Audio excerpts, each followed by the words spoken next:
Thank you, Lloyd. Thanks for your time, and I'm glad to be here. I do apologize that Dr. Larry Baxter was not able to come. He was the inventor of the technology. He's a Wyoming native, but I can claim I was born in Rawlins, which, as all of you know, is the real part of Wyoming. So,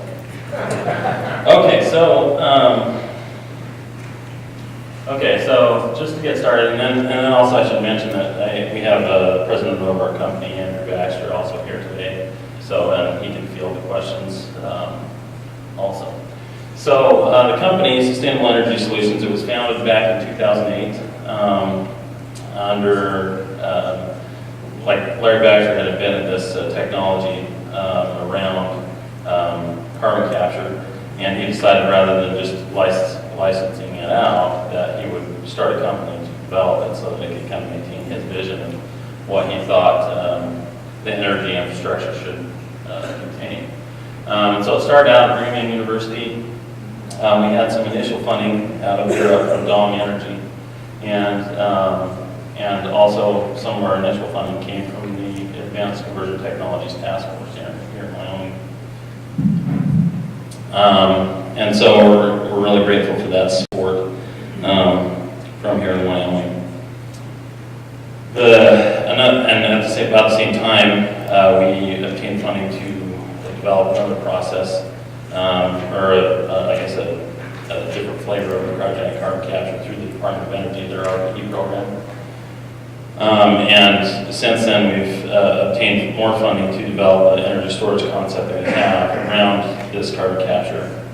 And we've gotten funding from the state of Wyoming and CCC and EMC up in Alberta, Canada. And then we've partnered with a couple of industrial partners. One is GE, obviously for their turbine expertise, and you'll see a lot of turbines and compressors and things like that, rotating equipment. But also with American Aero Key, who has a lot of expertise in the cryogenic area, to make sure that our solutions were feasible within the market. Okay, so the commercialization plan, I mean, we're a small company. We have 10 full-time engineers about, and obviously we can't build these things. And so our idea is that we'll kind of guide the commercialization of this process up to the point where once it's ready for deployment, we'll kind of hand that off to strategic partners like Fluor or Babcock and Wilcox, or that kind of thing. Keeping in mind that we want to make sure that we're going to maximize the benefit of this technology. Okay, so this is kind of a conception of what we feel like the energy infrastructure in the United States should look like. This is a drawing of the Boardman Power Plant in Oregon, and we've kind of added some things. One of those things being our cryogenic carbon capture process. We have a wind farm that's kind of in the background to illustrate that with this carbon capture process, we have a technology that's actually a very simple form of energy storage. Once you're committed to the carbon capture, we can, and I'll talk about a little bit more about that later. And this technology, we'll go ahead and go to the next slide. This technology, essentially, it's a bolt-on technology, and it's a true bolt-on technology. The only thing we really need is flue gas and power. And so if we have those two things, then we can come up to a power plant and we can retrofit this technology. So, and I should say with the slide that a lot of the energy and cost numbers within this presentation are based on a report put out by NETL, wherein they kind of explore different carbon capture options and compare it to a greenfield installation. And then they've released a new version of their report in the last few years where they've added natural gas generation. And so it's an exciting time to be in energy, for sure. So our numbers show we used all the same assumptions that they did to the extent possible. And our numbers show that the energy efficiency of our process is about half that of the mean. The cost is about half as well. like I said, it's a true bolt-on technology. It's widely deployable, so this technology is not just for coal-fired power plants. We can deploy it on cement refineries or things like that. Also refineries, oil refineries. It's a multi-pollutant process. And I'll talk a little bit about this later in just a moment, but the idea is that, like with the CO2, the whole flue gas stream is getting colder. It's not just CO2 that's condensing out of that flue gas stream. So, and also, like we've done some analysis around energy storage, and we've shown that we can respond to rapid changes in production on the grid and absorb that energy and then utilize that energy for carbon capture.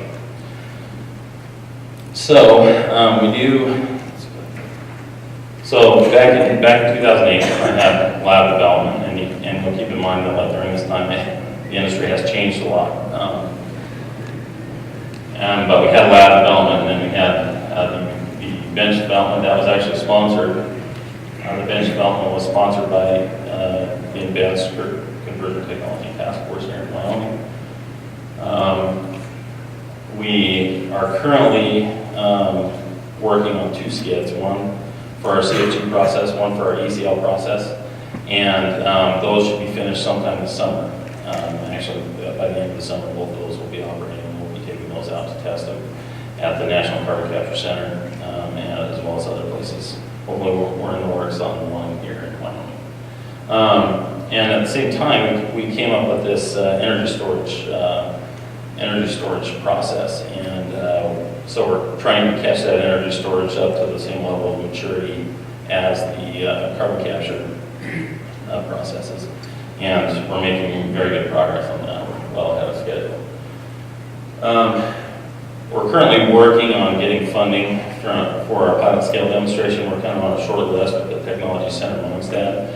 Our pilot scale will be about a 5 to 10 megawatt equivalent, so we'll handle about 5 to 10 megawatt equivalent flue gas, and it'll be about $20 million, and we're on a short list with that Technology Center amongst that, with that, and we're kind of begun talks with some of the entities in Wyoming to see if they can help support that.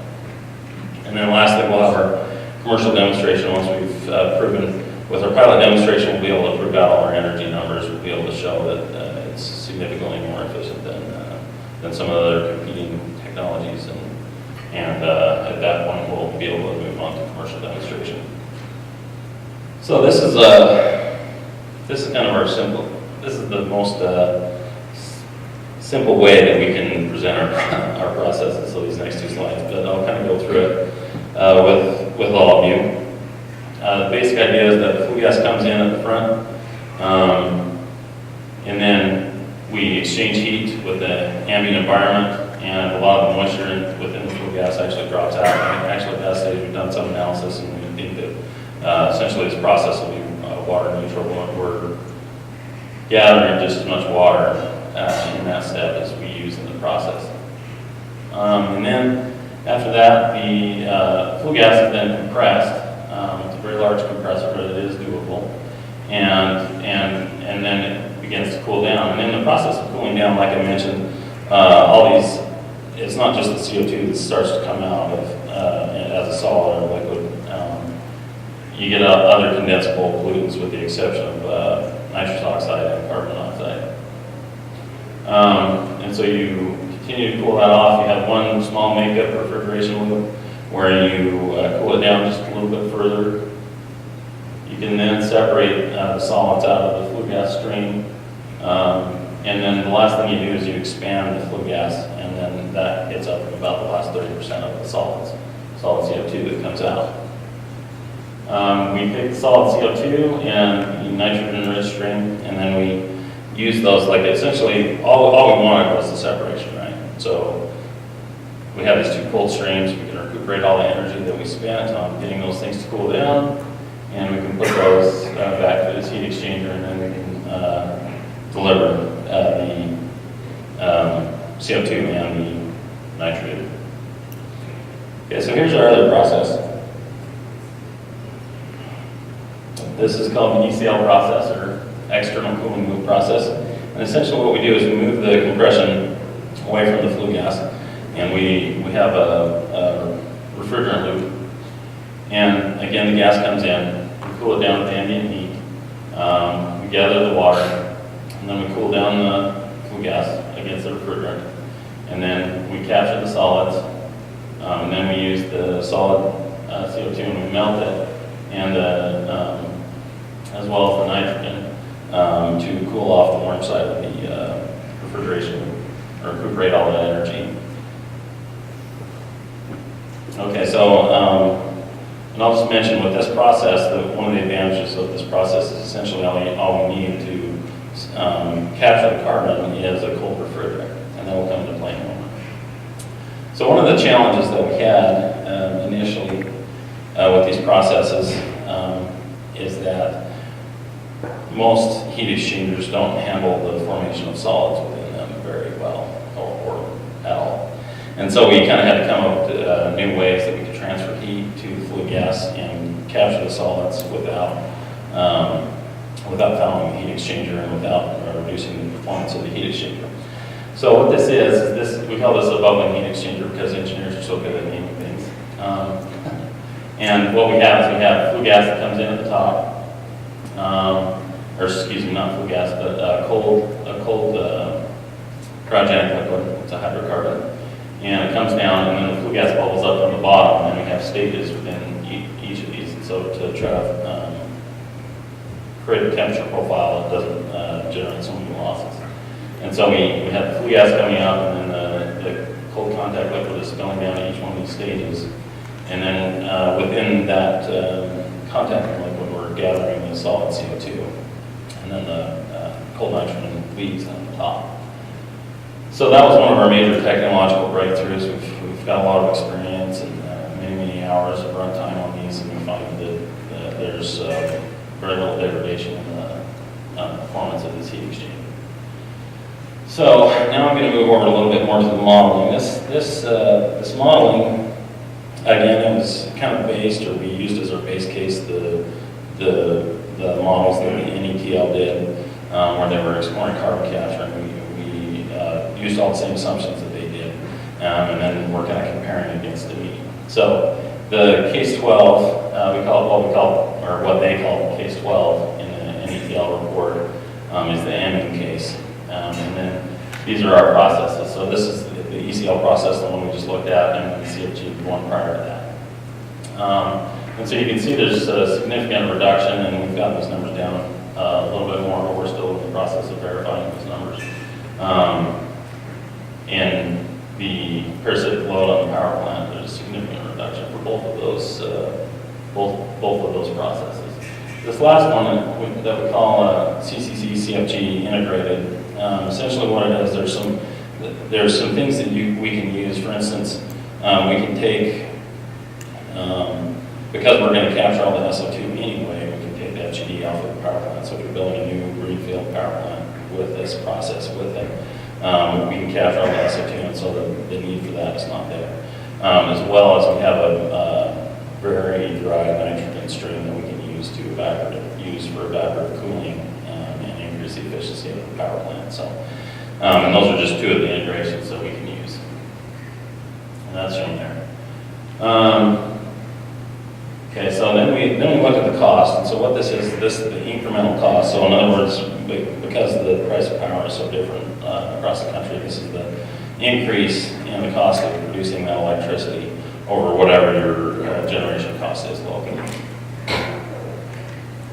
So what we have is, again, the case 12, and this is published data from the NETL report. We have cryogenic carbon capture. This is for our CFG process. And then also with further integration. So we can get it down to, so the increase in the cost of electricity is down below 2%, or 2 cents. And I should probably say here that another thing that we've looked at, because like I said, the industry has changed quite a bit since the company started with all this natural gas coming onto the market. And so a lot of the decisions that people are making are if they should shut down coal-fired power plants and build new gas-fired turbines. And so we what we did is we took our process and we said, well, what would it cost to retrofit CCC on an existing coal-fired power plant, and then compare that to the cost of then shutting the plant down and then generating using natural gas. And what we found is that at about $5.31 per MMBTU, we broke even. But even though, so we're neck and neck with the cost of generating electricity using natural gas, but our emissions are about 1/10 of that of our CO2 emissions are about 1/10 that of the natural gas turbine. Okay, so let's go ahead and look at some of the data that we've collected. One of the things that we were worried about is the degradation of the process by using this decelerating heat exchanger that we invented. And so we had a run where we just ran simulated flue gas, nitrogen, and CO2 through our decelerating heat exchanger, the bubbler, and then we measured the CO2 capture rate. And we were able, you can see that this is just the 2-hour run. We've actually had 3-hour runs and so forth. And we've been able to maintain a really high level. I believe it was 92 or 93%. We were able to capture it and stay at that level. Then the other one that's interesting, we wanted to at least take some time to verify our multi-flue capture capability. So we looked at SO2 as a pollutant of interest. And one of the things about it is we started out with a flue gas that was 400 ppm of SO2. And the problem with capturing all that CO2 is it's really hard to measure that level of CO2 or of SO2 once we capture the majority of that. And so that's why this line is so wiggling sometimes. And so in any case, what we ended up getting is upwards of 99% capture on the SO2. So it's like 99.7% capture on the SO2. And so we're hopeful that we'll get similar results for the other, some of the other pollutants. We'll talk a little bit about that now. So, like even though that we've only been able to test the SO2, you can look at the thermodynamic data for a lot of these other pollutants and then watch, I guess, figure out what their vapor pressure is at different temperatures and then show that they have condensed. But the problem is for some of these, so I'll give this data with the caveat that no one's measured the vapor pressure of mercury at minus 130 degrees Celsius because it would be impossible to measure. So, and it would be impossible to verify as well. But so if all of you can kind of follow me along, and we'll kind of act like molecules, and we'll go with the flue gas stream and cool down. And so as the flue gas stream cools down right around minus 50, 100% of the mercury from the coal has been captured. So after that point, any mercury that condenses out is going to be from the atmosphere, which is already tiny.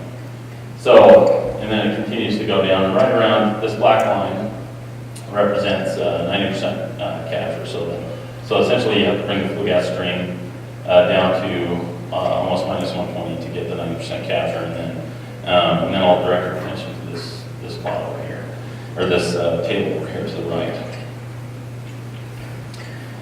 And what this shows, again, this is thermodynamic data, but what it shows is that it, along with the CO2 that's all condensing out, all these other pollutants condense to very low levels, well below what MATS requires. And I'll again mention the caveat because I'm an academic, not a salesman maybe. But the CO and NO will not be captured. They'll go through the process just like the nitrogen. Okay, so now I'm going to move on to a little bit of energy storage. Our energy storage is certainly grid scale energy storage. We can use intermittent and renewable sources. So if a source comes online or an intermittent source comes online within a minute or two, we can absorb that extra production. The efficiency is very high, and so we're mentioning 95%, but the fact is that with our process, a so this is with the understanding that you've already committed to the carbon capture. So once you've committed to the carbon capture and you already have to produce refrigerant, then this process is 95% efficient. And it's very low cost. Essentially, it's just a tank. So let's kind of review this process real quick. And if you remember, the main thing that we need in this process in order to run the process is the cold refrigerant. So broken out energy numbers by source within the process. And you can see that there's, this is work, and then the refrigerant compression step required. So 83% of the energy that we use to run cryogenic carbon capture is used by the refrigerant compressor. So if we can shut that off during peak times or when the power is needed, then that's then we can have all that extra power come back on. So let's go through each of these, and so I'll just briefly explain this figure. This is kind of only a mother of God, but I'll try to work through it. So basically, this is your coal-fired power plant. This down here is your CCC process, and then we have a storage tank, and up here we have a gas turbine engine, which we'll talk about in just a second. So under normal operation, you have most of the energy of this system is going into the refrigeration compressor, and you're just kind of just enough energy is consumed to run CCC. So if you have, if you're off peak or you have excess power on the grid, you will have the ability to generate extra refrigerant. So more power goes into the compressor, extra refrigerant is generated beyond that which is needed for the cryogenic carbon capture process, and then refrigerant is stored in a tank.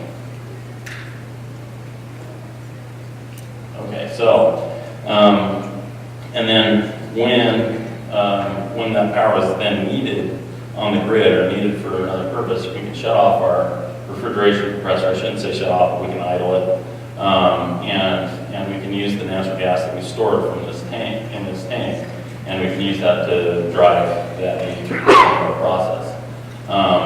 And we have looked at the numbers, and we can use a traditional refrigerant. But one of the principal advantages, or one of the potential advantages of using the energy storage like this would be to use natural gas as a refrigerant. And if you do that, then what happens is you can then combust the natural gas after it's warmed up through the carbon capture process. You can combust it through this gas turbine, and you can produce even more electricity. And I should mention that all of our numbers around energy storage, the 95% efficiency, it doesn't have anything to do with that extra power that's generated. It's treated as though it's a separate energy source. And then the flue gas from the natural gas turbine can then be sent through the boiler, and we can get combined cycle efficiencies at simple cycle costs. So that's essentially our idea for energy storage. So I want to talk a little bit about the progress of this technology. Right now, we've built the lab scale things, and we've had what we call bench scale. We built 2 different systems that can run the solid heat exchanger, and now we're in the middle of skid development. You can see actually these are so anyway, these are our 2 demonstrations that we've had in the past. And this is a drawing of our current skid. You'll see some pictures in just a moment of some of the units being tested. But essentially, there's 3 different skids. We have the flue gas treatment skid, so that we can go up to any source of CO2 and we can take out all the particulates and everything like that, so that we can run it through our process. Here's where all the magic happens, where a decelerating heat exchanger is. And then the last one is it's an optional water chiller container. And so the reason that we have that water chiller container is because not everyone is blessed with cold water like Wyoming is. And one of our test sites actually has water. Their cooling water is about the temperature of bathtub water. So we have to have that cooling unit to run at that location. Okay, so here are some of our units being tested for the skid.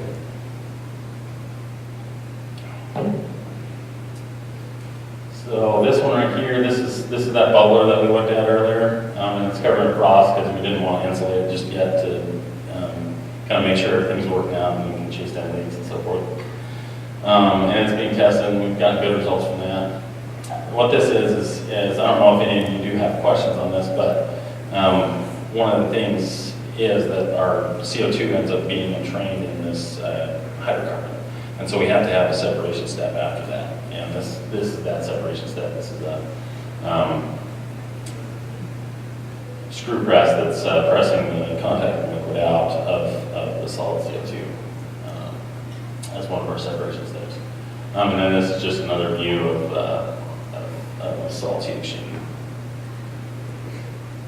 Okay, so and this shows some cool pictures. Everyone likes to have pictures of themselves grinding and making sparks and cool things, and we have that. And then this right here, this is the flue gas treatment skid, or the container that we're treating flue gas in. And it's coming along nicely. And I wanted to just spend a second just to say thanks to the state of Wyoming and for all of your work and keeping the lights on. And we really appreciate the support that we've gotten from the state. Thank you. Question for the board. On your process, where you are comparing the efficiency between your process and then just like the amine solvent process, the end state of the CO2, is it the same as, I mean, you've got CO2 that comes out of the amine that's a gas, and you're looking at your efficiency and the CO2 is solid. Are they comparable when you do that efficiency comparison? Yeah, in other words, we take it to the same state. I believe the end state of the CO2 in the ETL study is that it's a liquid at 10 bar. And so, and we take it to the same state. I will say this one caveat is with the amine process, like those chemicals are targeted at CO2, where ours is a multi-pollutant process, and it's going to grab all that other stuff, and some of that's going to be in the CO2. So, but if it's sequestered or used for something else, there's ways we can deal with that. It's still a small amount. Most of those pollutants, just like the mercury, they come out pretty early on before the CO2 does. The nitrogen that's coming out, is that cryogenic nitrogen before you go into that heat exchanger? Cryogenic in the sense that it's a liquid. Yeah. No, we only go to about minus 130 degrees, and so it's still gas. So and just minus 130 degrees C. Sorry. So liquid nitrogen is right around minus 200 C. So. Other question from the board?